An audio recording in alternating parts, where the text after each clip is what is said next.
The push to name a building in North Austin after a Travis County deputy. It's not just any building, and Kevin Aigner was not just any deputy constable. On September 10th, 2011, Corporal Aigner was helping people escape the Steiner Ranch fires in West Travis County, and while he was helping families out evacuating their burning neighborhood, he suffered a medical emergency and died on the way to the hospital.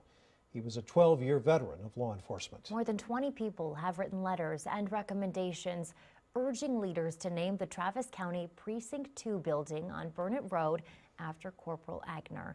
Our Sally Hernandez read some of those letters and found one of the more touching ones came from Lieutenant Aigner's supervisor. He walked Sally through the building that could one day be named after his friend.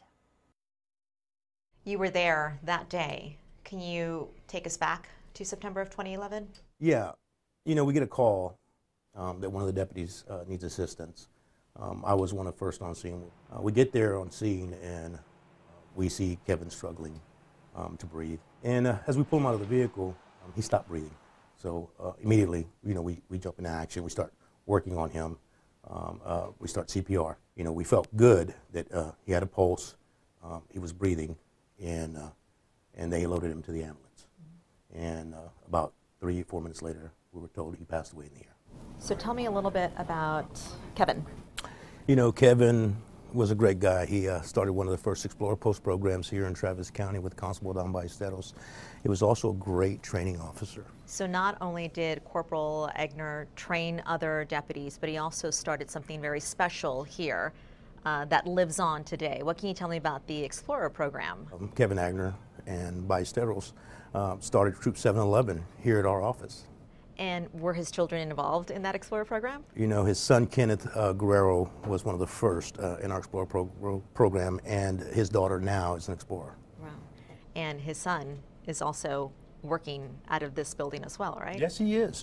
Corporal Kenneth Guerrero, he kind of took the reins in his father's footsteps, and he does really well here as a deputy in Travis County. What does it mean to you to have been there on such a horrible day with your corporal, but then also to turn right back around years later and help hire his son to be part of this force?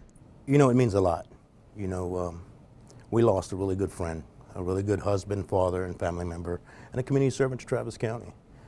Hiring his son because of the goals that Kevin set forward for his family was important, and it was inspiring, and to see his son work very hard to follow in his father's footsteps and then take the lead on his own and be a community servant himself. It's very, very inspiring. What do you want people to walk away with when they see your friend's name on this building? I want them to walk away with a deputy of Travis County, a deputy constable who really gave back to his community. Quite a family legacy. Travis County Commissioners will hear the recommendations on Tuesday, and they will ultimately vote on naming that building in a few weeks.